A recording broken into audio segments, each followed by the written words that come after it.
Hi, everybody. Hope things are going as well as they can for you.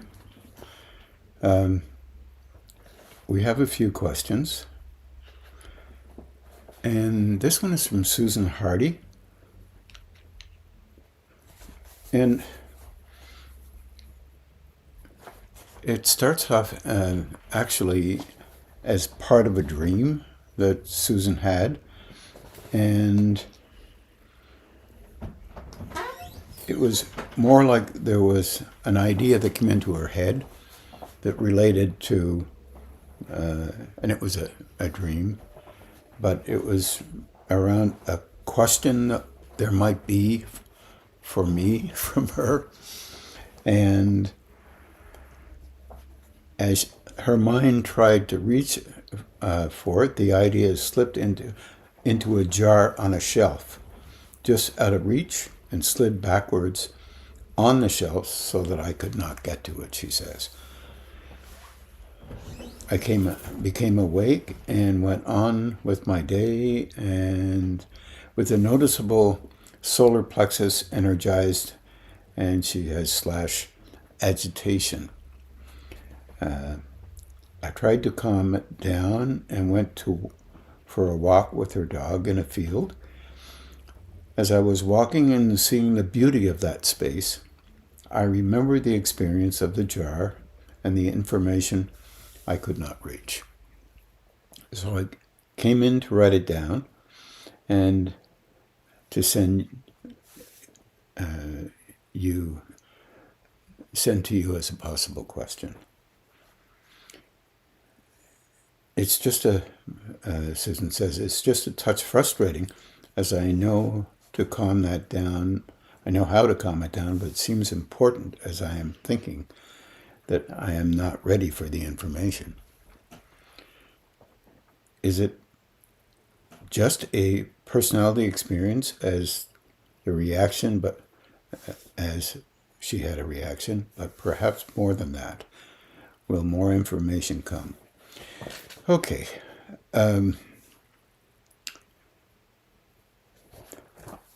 I'll make a suggestion, Susan, that you take it into your meditations. And maybe you'll be able to engage with a question that is not really for me, but it might be for you. It's what we do in relationship to dreams. When we're trying to understand what the dream might mean, it's natural for us to use the components that we have within ourselves about what that dream might mean.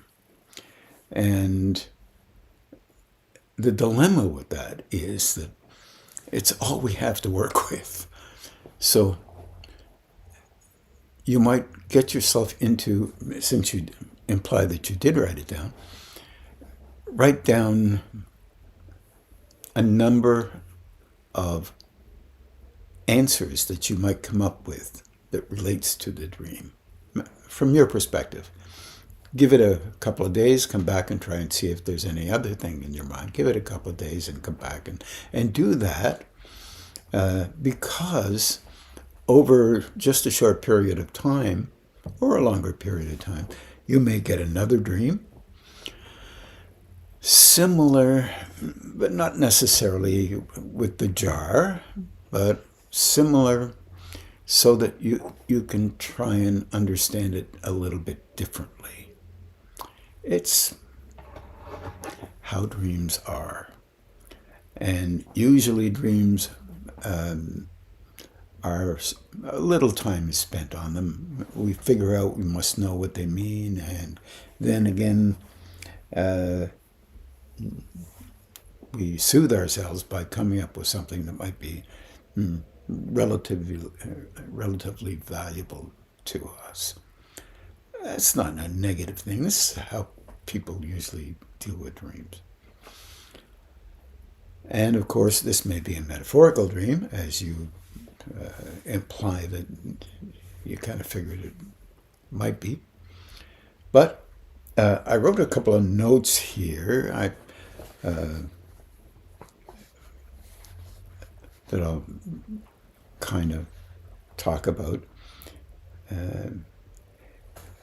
Be okay if an answer doesn't come, first off, because you'll already have an answer. Kind of. You'll be in and around it, because that's what personalities do. Calm yourself down a little bit. You have written the dream down. It appears as if it is an emotional dream, but not necessarily. But I'm looking at your agitation and your awareness of the solar plexus here. Or it could be something almost ready to surface within you that might be interesting in relationship to how you function as a normal human being. And it can give clues, and these are not negative things necessarily, but revealing. And the personality is nervous, therefore, perhaps because it might be new to your awareness about how you function.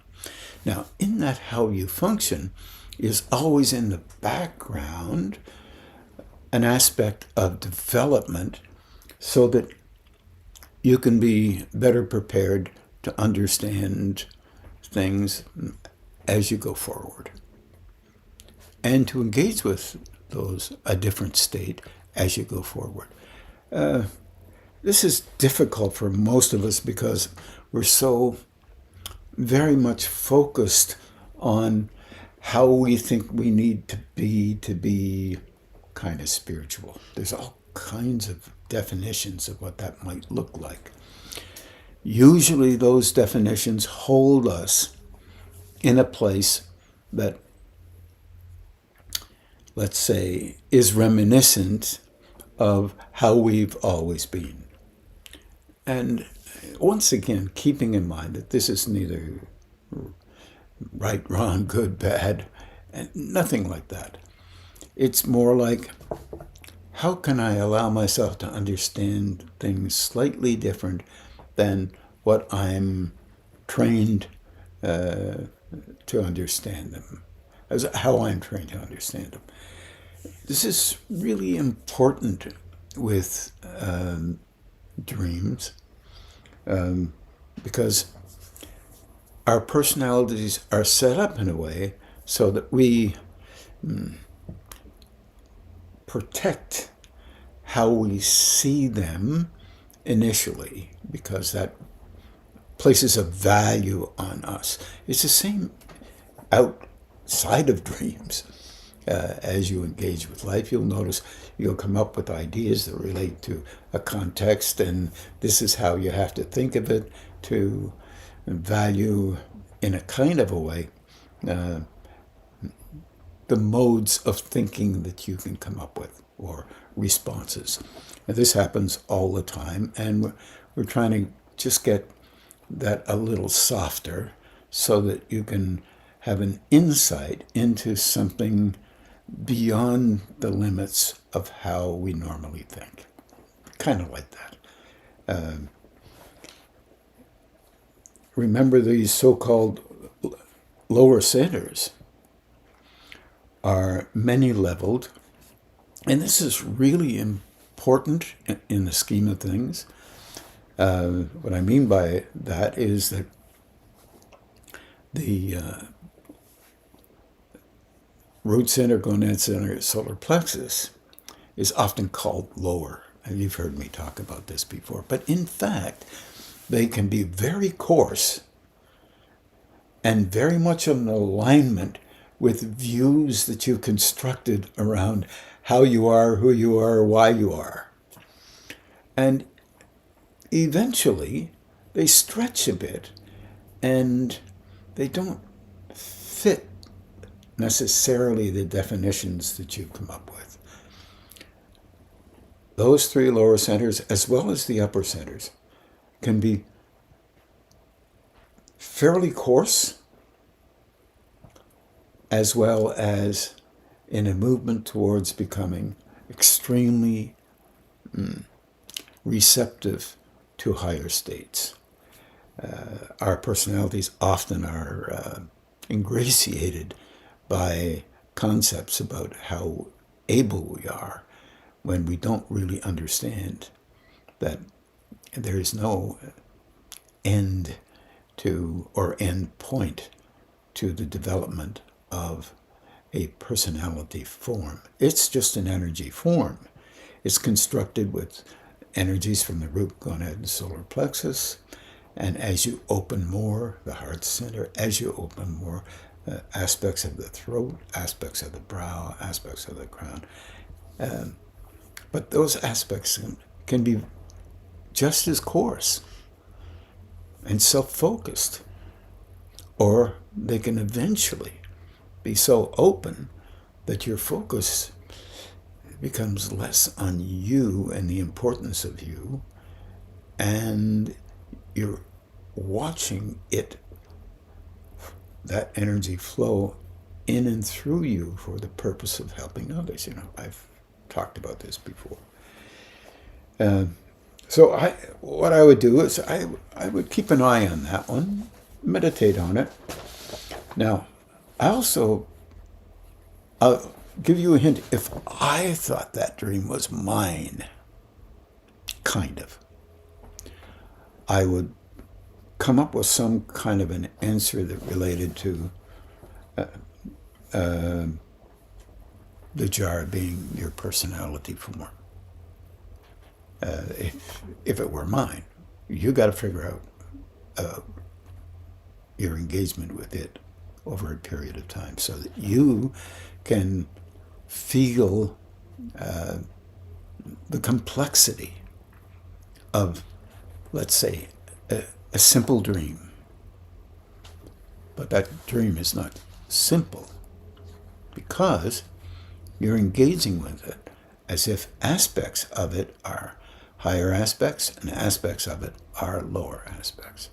So it makes it complicated.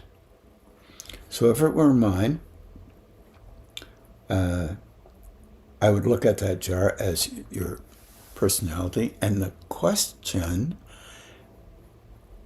the search for a question, is a quest for an answer related to internal growth in relationship to me. That's what I would be thinking if it were my dream. That there might be internal changes that might occur or might have to occur to help me in the opening of my inner potential, one could call it, or spiritual growth. The jar is the personality form, as I said, and our views of us, the shape, and how we need to be spiritual is the jar, and it pushes us back into the same kind of thinking that relates to how we were brought up. And that is not abnormal. We go through cycles of this over and over again with slightly more awareness than we had before, and then suddenly we begin to realize, my goodness, this is really interesting. Changes can occur, but at the same time, we kind of are enamored, or we need to maintain a relative view of how we have been so that we don't feel like as if we're somebody else. But that relative view needs to be softened down, so it's pushed back a little bit, and then slowly it comes forward in a cycle because we try to make sense of things the way we did before, and then we express ourselves the way we did before, and then we are learning how to catch an awareness of the fact that we're doing it. This is very difficult for us. This is what makes real inner growth very mercurial. I hope I got the right word. And if you see mercury on a table, it just flushes all over the place. And this is how it tends to be with us as we grow. And some people think that's negative, but it's not negative at all. It's just opening the space between how we think things are and have been into a place where we can see it clearer and have a different, broader metaphorical understanding of what has occurred, rather than a very succinct knowing that that must be true, and which we try to do because it preserves our sense of personal value.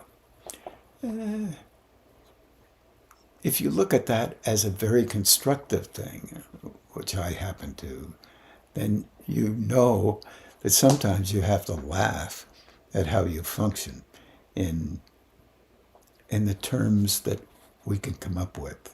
And sometimes it's so serious, and we are very defensive about it. That's normal in our growing. But this is if it were my dream. It's not my dream. It's your dream. And this is an interesting dream to me. It's very, in my view, even though it seems at arm's length a bit, it's extremely positive. That somehow you might be being helped to notice that if you go slowly, you'll catch a view of you watching you in a respectful but more honest way of looking at that. And that's the wrong way to even say it, because I don't see you being dishonest about that. So I would have to change that and say more, let's say, a clearer way of perceiving it, rather than just what might be obvious in the dream, that you were trying to come up with a question so you could send it in. You did. And thank you. See what you think about that. And think about it yourself. Because in the end, we come up with ideas that we run with. And the ones you come up with are important for you to see, more important for you to see than somebody else's. Yeah, if you want to take a look how I would see, fine and dandy, if it were my dream.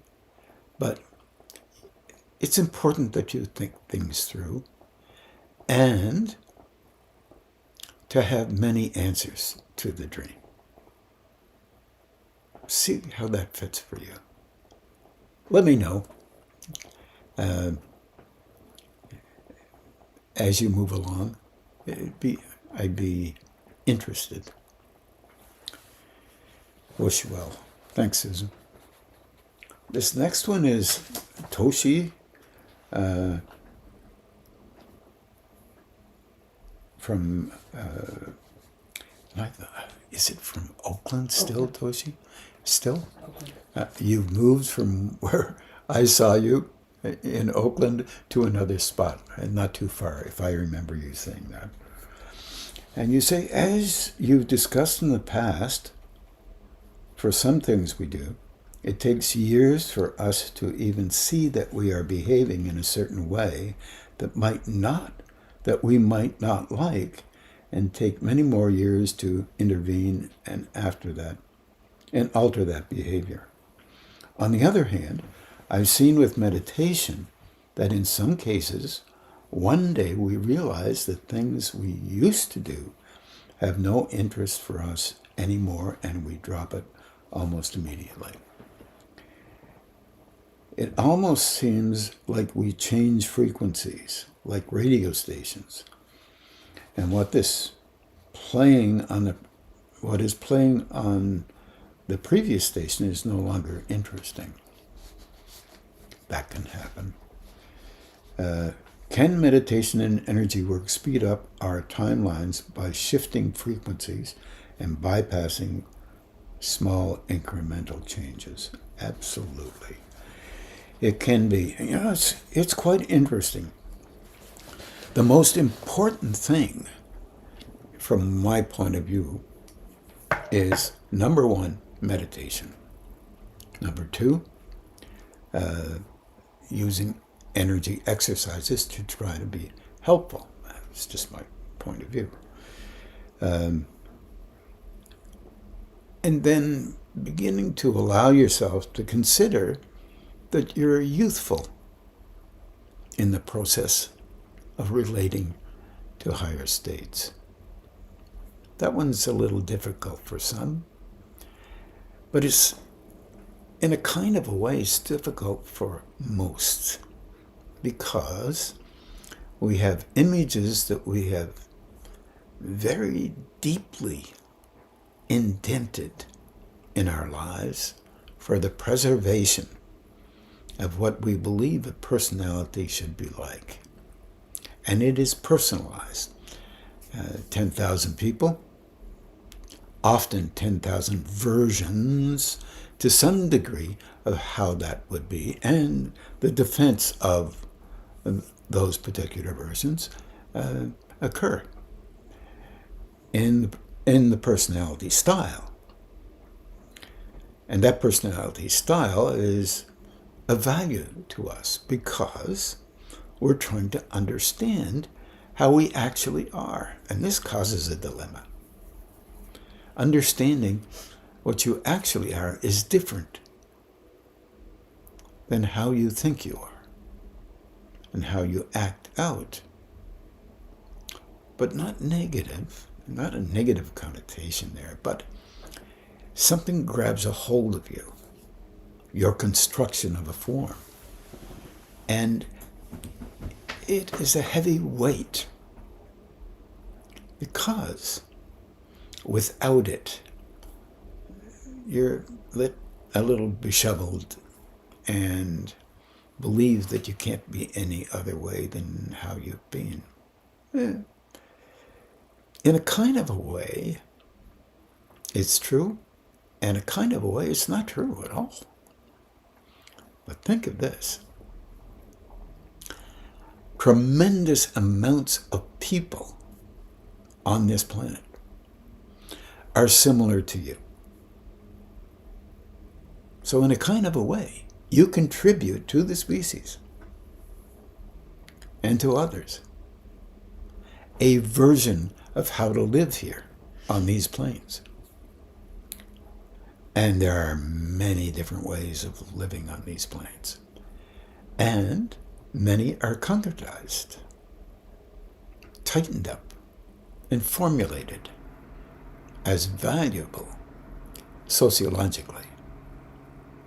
Take a look at our countries and the people who make up those countries and how versions of how one can function are important through cycles of decades and multi-decades and centuries. Take a look. Finding out where you are in those, or where you think you are in those, is going to end up as a smattering of what's out there. Nobody's perfect, so you'll have some of the versions of how you need to function to be acceptable to a kind of way of thinking. It's called personality style, call it whatever you want. But that is related directly to how things work here on these coarser planes. And these planes are coarser. Their coarseness is focused on self-interest, self-importance. And those levels devalue others who aren't. That's how it works here. See what you contribute. And you'll find that sometimes you contribute well, or in a respectful or kind, gentle, or whatever manner, and otherwise you don't. That's your contribution. That's changeable, at least to some degree. Now, I'm going to get into Toshi's question a little bit here, because he says, on the other hand, it seems with meditation that in some cases, one day we realize that things we used to do have no interest for us anymore, and we drop it almost immediately. And part of that is an engagement with the higher state, influencing us to see that that would not be helpful. However, and this is a big however, if you do change and you don't know how that will affect you, and you're afraid that you will not get the appropriate respect that you've had before from it, you will feel somehow reduced in value unless you act the same way you did before, and that becomes a problem that you will not see very well. But if you keep meditating, as Toshi suggests, you will begin to loosen the seeing of how you need to be valued. Because previously, you had that question already answered for yourself because of the sense of value that you had. This happens at the coarsest levels and all other levels, until you engage as, not as if, but internally aligned with the higher state. This is not a verbal thing. This is an experiential thing. And the individual personality cannot see that if it is involved closely with how it thinks it needs to be really important and valuable. It can't see it. It's not a bad thing, good thing. It can't see it. Because to allow the seeing to occur, and this is the meditation part, to allow the seeing to occur would somehow diminish the value of the individual. And it's not real. You are valued just the same. And the reason is that there are others who can be affected by a change in you. And that will be wondrous in our coarser planes. This is very difficult to understand in a way that would be supportive to the importance of a personality style. Because there is a hardness where gentleness would be helpful. In other words, individuals would judge themselves as unable, and that's a hardness. And that is difficult to overcome if they didn't act the way they have been trained to act. This is why it's so difficult. But meditation that has many levels of engagement, people can become very important because they meditate. That isn't the value of meditation. Stretching internally so that you can observe with no negativity how you're functioning is how meditation can be helpful. And the key in that, I know it sounds abstract, is to try and consider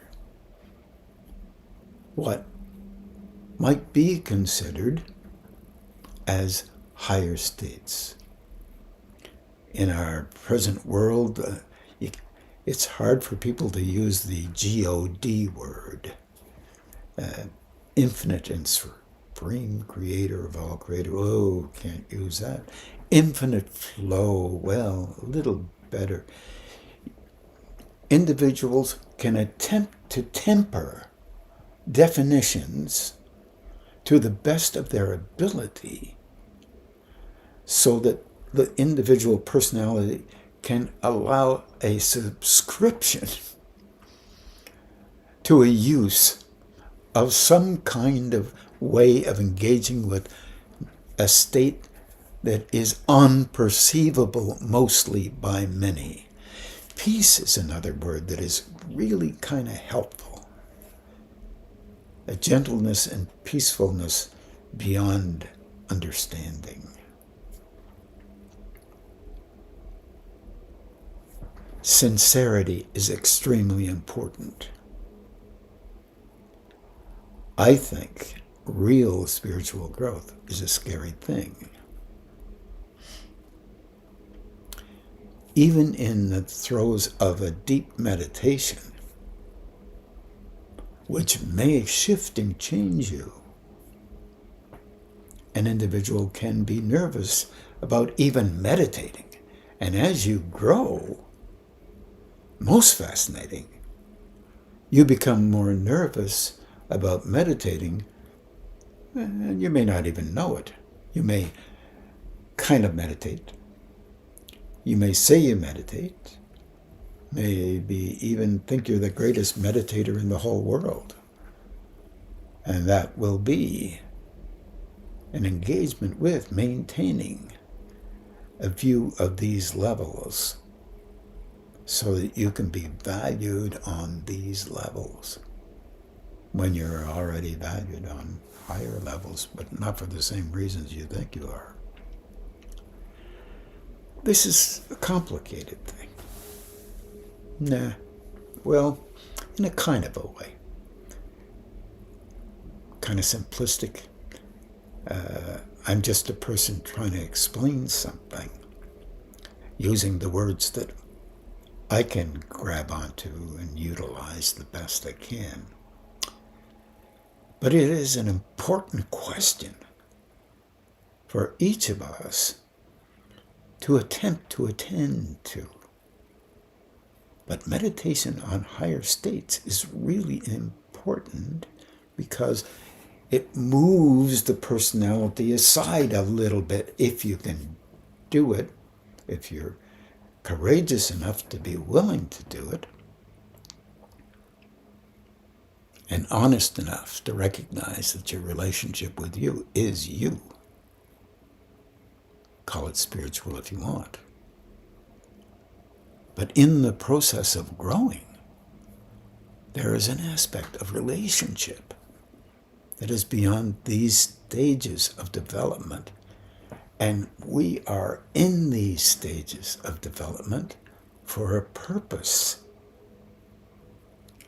It seems to me that that purpose has to do with somehow attempting to be helpful in relationship to the species in some small way while being pressured to be important because you're doing it. And that relates to these coarser planes. However, it's part of us all. It's part of us all. And we're learning as a being of consciousness. The interesting thing about frequency is that various frequencies can shift in us. As a matter of fact, any one of our centers can shift, but it affects you. And it can do that because of meditation. But there are many, many levels of each and every frequency. And the theosophical background, which I think is fascinating to me. Not everyone would agree with that. There are many different ways of looking at these things, all of which are systems so that we can talk to each other about. That's all. No way means that they're perfect. However, we use colors to talk about different frequencies.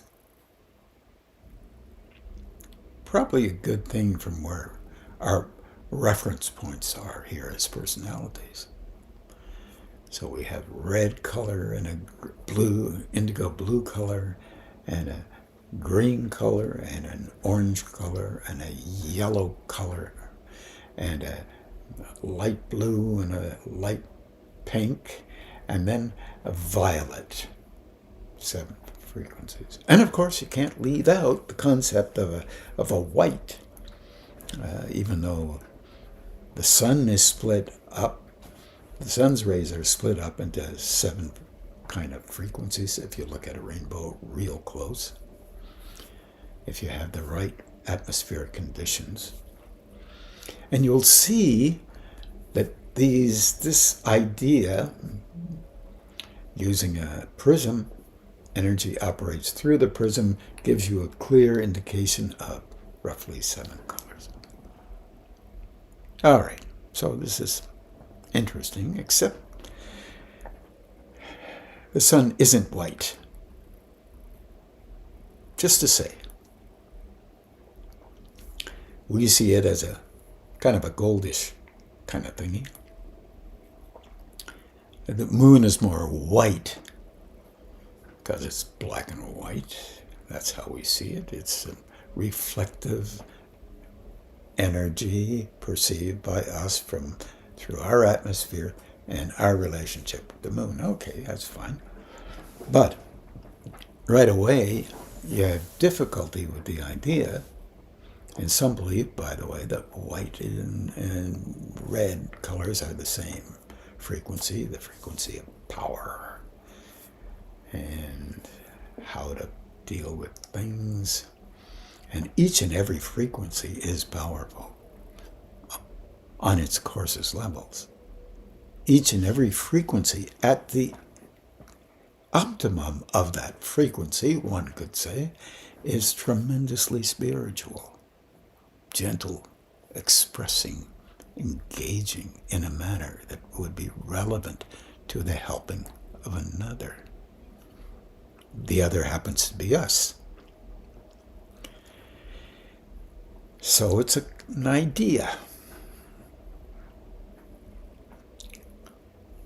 When you engage with these frequencies, the dialogue that goes on is one is better than the other.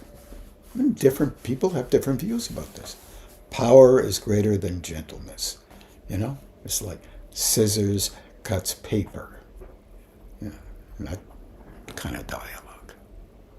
It's not like that, from my perspective. Each and every one of those forms, frequencies, at a level that can be helpful, would be helpful relative to the need of another and their frequencies that they are working through for the purpose of being more able to be helpful in a higher state relative to that state, not relative to our states. This is okay. There may be a time in a person's existence where it is you are able now in these frequencies, now it is timely for you to become able in another that is different than the ones you're able in. So you may engage with a frequency that is a little coarser, and you need to work that one out in a bit so that you can become more able in it as well. But that doesn't mean that you're all grown up and you're a great person because you have this power in this particular frequency. It means you're just starting out in that frequency, whatever that frequency may be. So you understand the complexity of this. And there are many rules and regulations that people come up with about how only this frequency and these frequencies are important to us here on these planes because we can't handle any others. I'm not as convinced, but then we all understand things from a different perspective. As long as you don't start saying everybody else is wrong except you. And that is a danger of this level of engagement with frequencies. So the next engagement here is,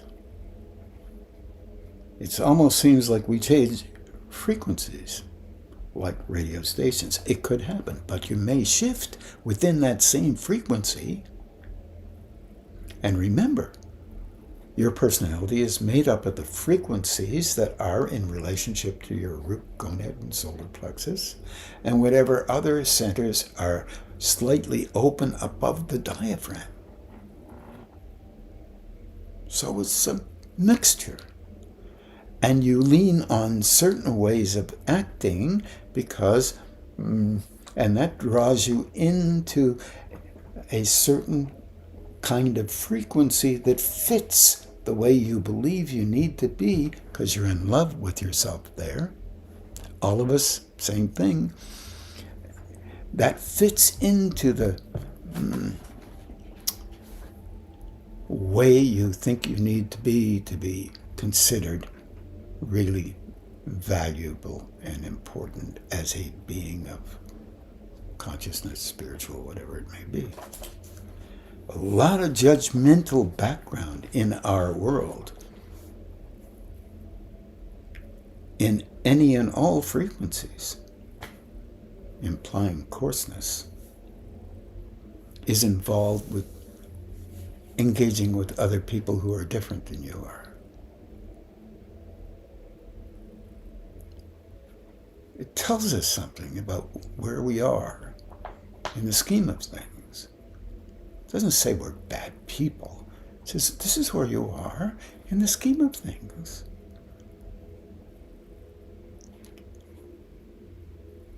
If you shift a frequency, for example, in your emotional disposition, it is a huge thing. It's almost disabling because of the movement into a place within you that is really coarser. Or it might be slightly different than that. It depends on how you have functioned in other lifetimes. There can be dominances.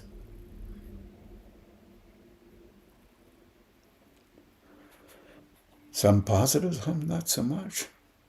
Or, if there is a shift in frequency, it may not be into another frequency, it may be within the frequency itself, where meditation has enabled you to open into another level of that same frequency talking about your personality orientation here.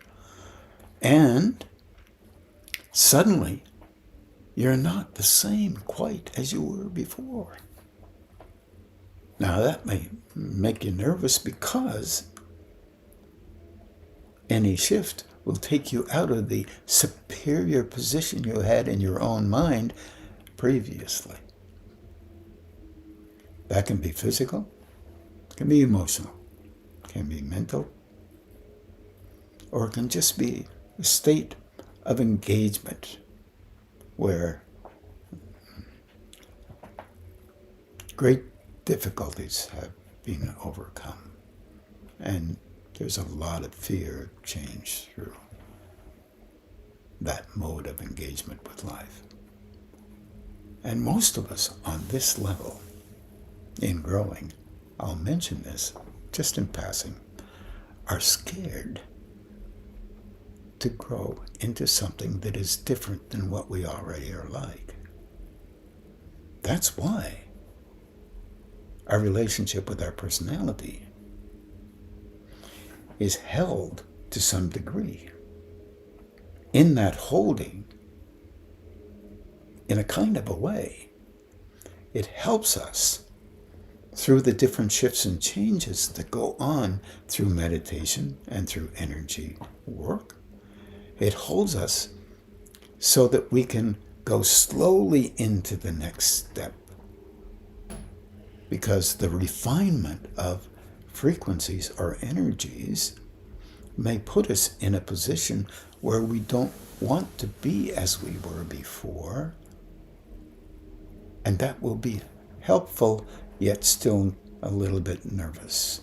I remember an old friend who used to smoke cigarillos, and he swore that he forgot about smoking them after he was meditating more often.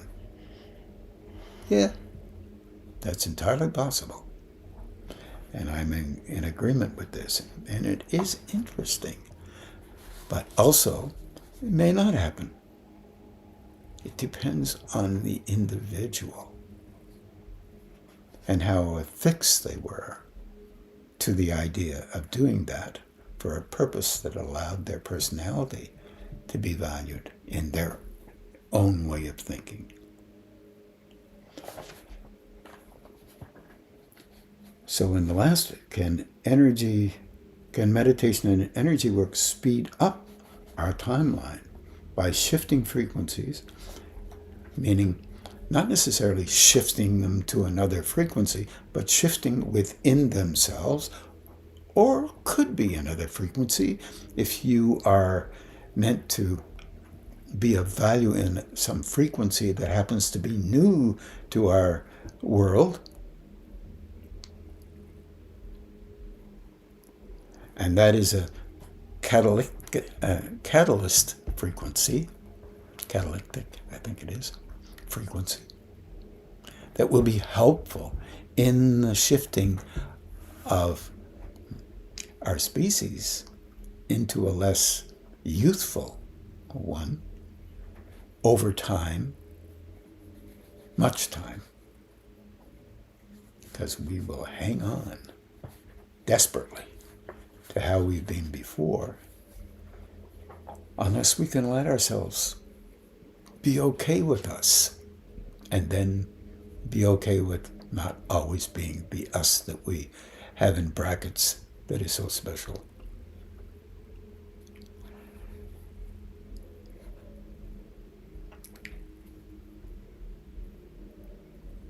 And by bypassing small incremental changes, bypassing small increments, we grow in increments, and we should be thankful for that. Also, we tend to hold in small increments as if they are very important and more important than how others are. It's not real. This is just what we do in our early growing stages. I hope this helps a little bit. Thank you, Toshi. This is This is a very interesting subject matter and not always easy to make sense of. But nonetheless, thanks. And I think now, because we're getting closer to 8 o'clock, I think what we'll do is we'll meditate. And we'll let Marlene do her magic, and Joelle. And good night, everybody. I wish you well. Have a good meditation. Remember, when you're meditating, try to meditate on something more profound beyond you, the best you can. Doesn't mean it's an automatic, but it really might help. Take care of yourself.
Namastasye, namastasye, namastasye, namo namaha.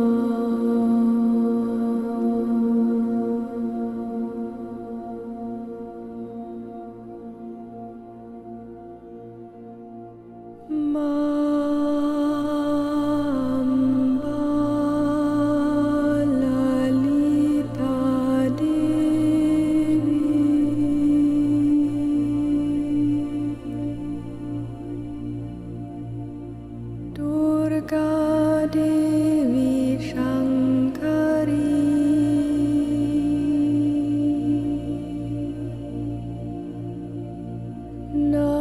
Namastasye, namastasye, namastasye, namo namaha.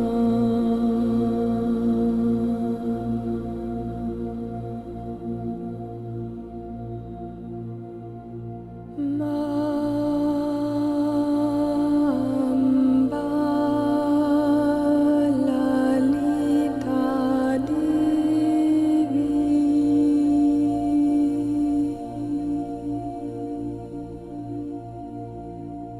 Uma Parvati Shive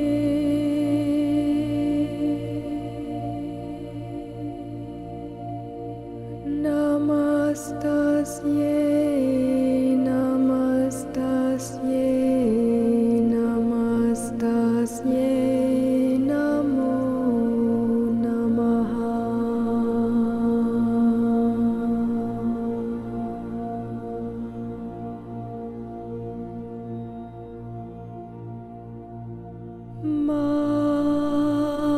Amba Lalita Devi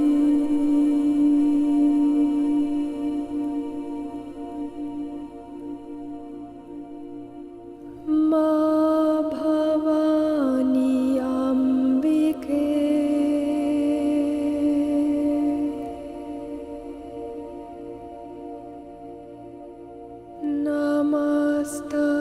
Namastasye, namastasye, namastasye, namo namaha.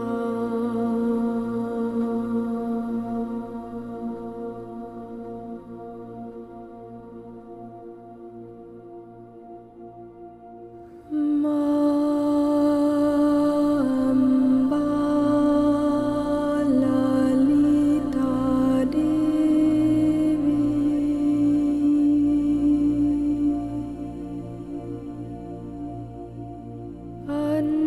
Annapurna Lakshmi Ma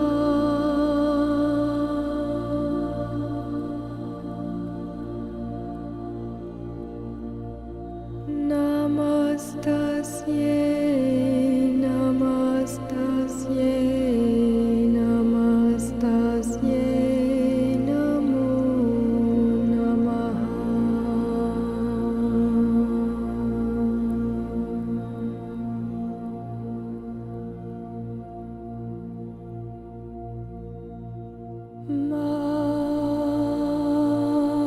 Amba Lalita Devi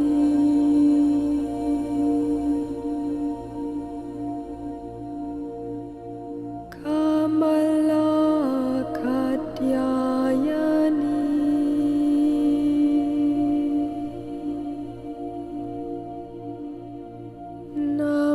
Namastasye, namastasye, namastasye, namo namaha.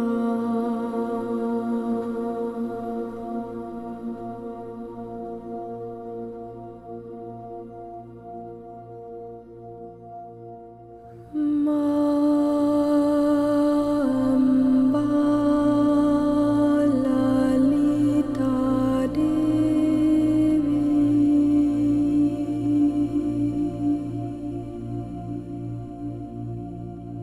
Tvam ब्रह्माणि Gayatri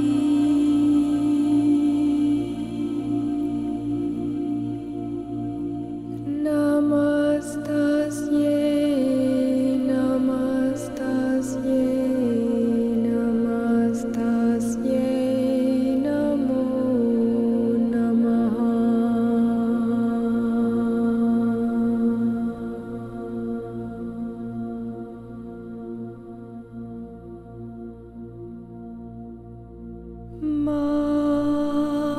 mamba Lalita Devi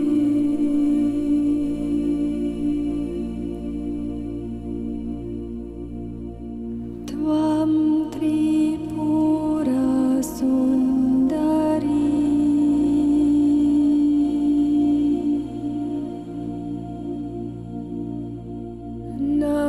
नमस्तस्यै नमस्तस्यै नमस्तस्यै नमो नमः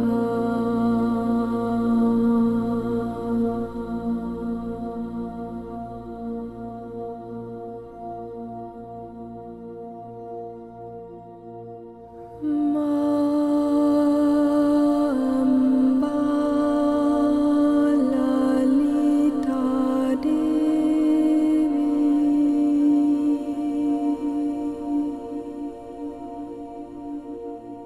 माता Bhuvaneshwari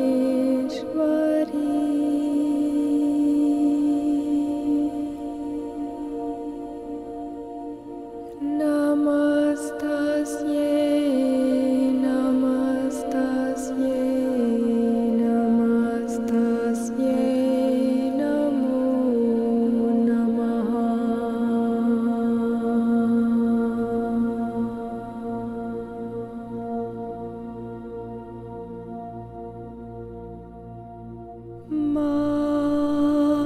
mamba Lalita Devi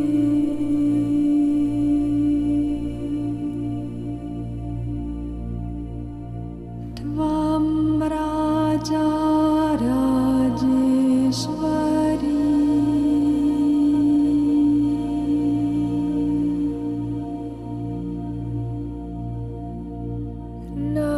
नमस्तस्यै नमस्तस्यै नमस्तस्यै नमो नमः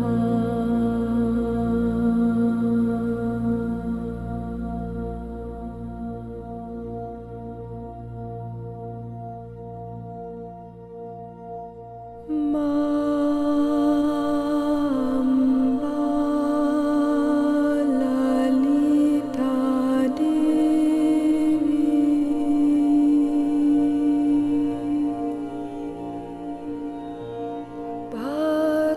Bhagwati Bhargavi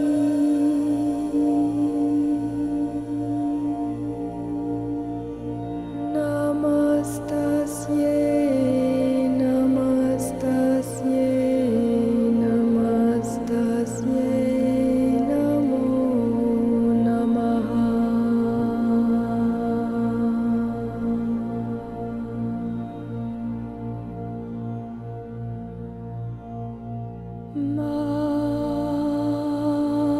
mamba Lalita Devi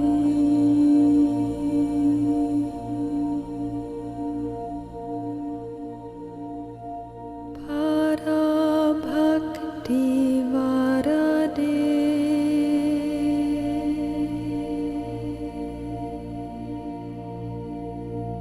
नमस्तस्यै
Sarvamangala-mangalye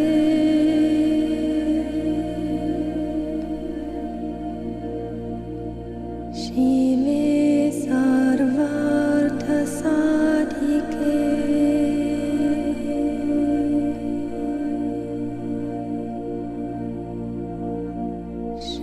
Sharanye Triambake Devi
Vajradashadmekhyasvarupaye Namo Namaha.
अमृतादि महाशक्ति समृताये नमो नमः। अमृतादि महाशक्ति समृताये नमो नमः।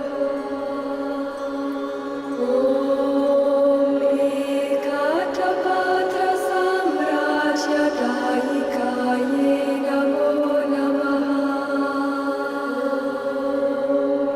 एकातपात्र साम्राज्यदायिकाये नमो नमः। सनकारि समाराध्य पारुकाये नमो नमः। सनकारि समाराध्य पारुकाये नमो नमः।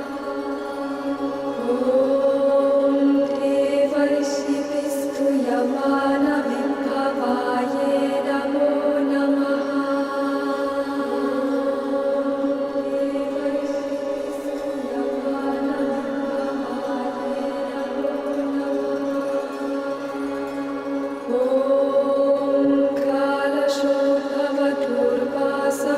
कालशोभवदुर्वासपूजिताये नमो नमः।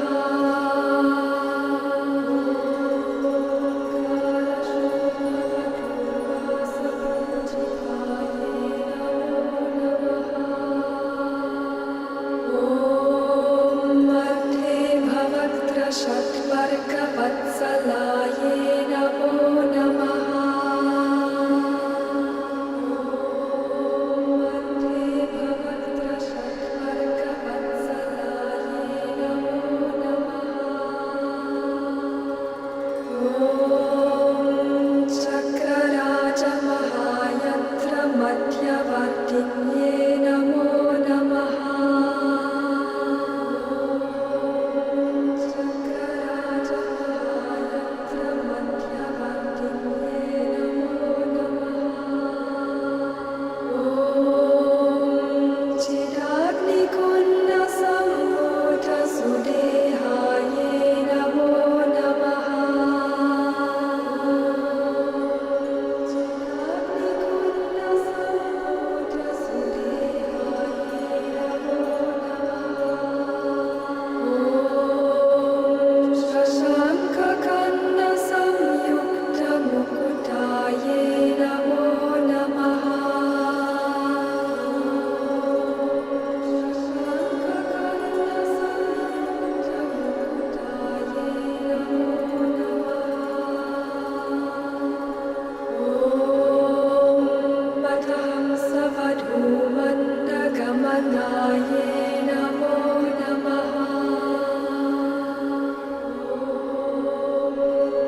श्रीमच्छरणायै नमो नमः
And we'll now do the balancing and grounding, and have a good evening, everybody.